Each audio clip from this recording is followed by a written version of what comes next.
this may surprise some people, but it was 1,500 years after Jesus left this earth before humanity even discovered there was a micro world. Like nobody in the Bible, no, not Apostle Paul, nobody in the New Testament understood there was a world of viruses, bacterias. Nobody would have understood DNA, chemical imbalance, like none of that stuff, right? Yeah.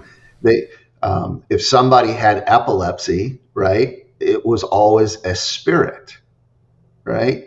Well, the other thing where this gets sort of interesting is there are people who had that were epileptic that had visions.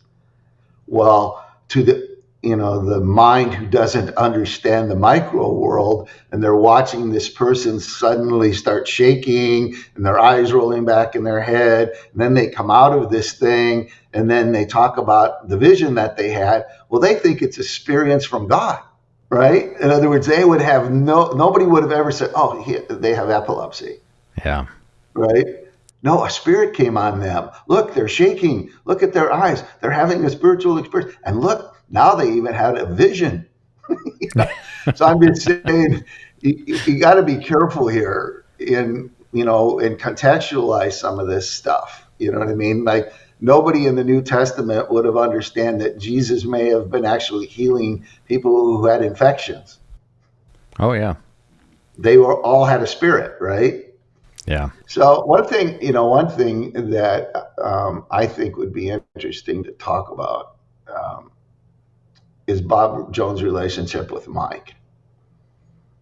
And here's why. I want to share a story. I want to share a perspective on something that and then we can jump off from there. One of the things that was really hard for me in the 1980s was Mike and I, we met at Bible school. I was 18, he was 19. We were the two single guys, sleeping in the same house, having conversations, talking about our dreams and everything.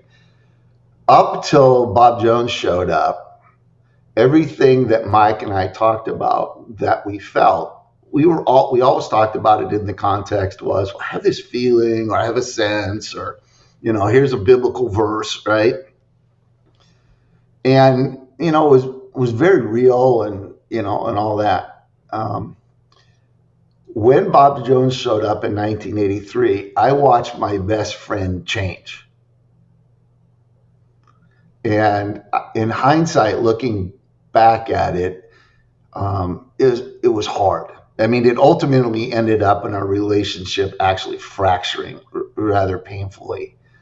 But what happened and this is me now looking back at 60 years old at this time, and what I realized was that on the one hand, you had Mike, who comes from a broken double alcoholic family, who's got an addictive personality. Right? He's obsessive. Whatever Mike does, he excels at, whether it was sports or anything. He was so competitive and addictive, right? So he's got this personality that's addictive. Plus, then he's also got this need to be a hero because that's how his dad wired him, right? Then Bob Jones shows up. And Bob Jones affirms the fact that Mike's a hero. That he's a spiritual warrior that's going to lead a movement, right? And or my brain started to go in this thing, which is going to sound odd to people, but hear me out here. It was like Bob Jones was like a prophetic drug pusher. I know this is going to sound weird with people, but you have an addict over here, right, who's desperately, wanting to be this heroic sort of King David figure, right? This spiritual warrior, prayer warrior, fighting for God. And then you've got this guy over here who has enough things happen that gives you some sense of like he really might legitimately see things, right? Well, he's telling Mike everything Mike wants to hear. Right. And I'm watching this whole thing going on. Right. And I'm realizing there's this weird symbiotic relationship developing because Bob keeps feeding Mike.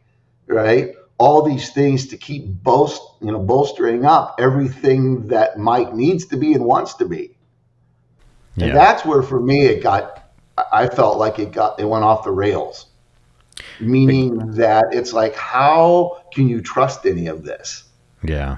Right? Because Mike's got the platform, right?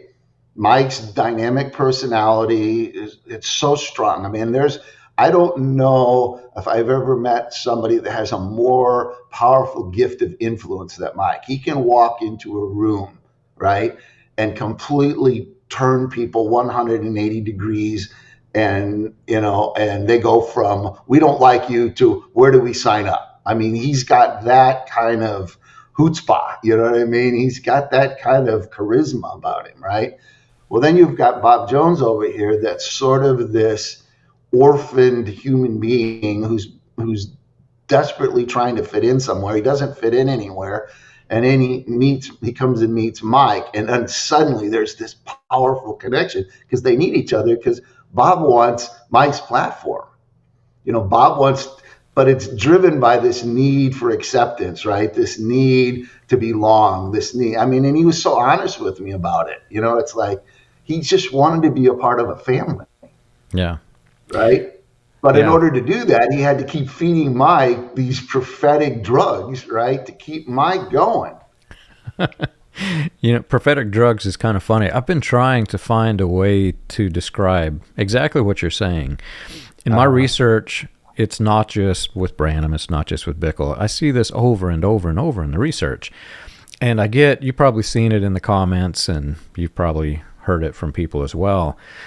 People will look at something like this that purely is off the rails, and they will say, well, that man got possessed by an evil spirit and he's a demon and all of this stuff, which maybe, I'm not going to discredit that. However, what I see is exactly what you're saying. I just haven't created a label yet.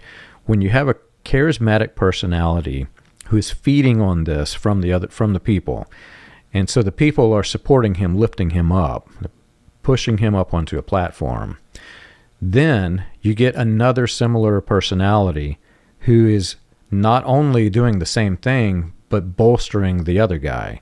Then they start bolstering each other. Well, then they go even higher. And after they go higher, they realize, hey, there's power in this. We need more people. Let's bring in another one and another one. And they do this. And pretty soon what you get are the prophets are affirming each other, and they're lifting each other up. The people have no idea because unlike you, myself, Jed, who see what's happening in the environment around these guys, the casual person doesn't see that. And so they think, oh my gosh, God has come down in our midst.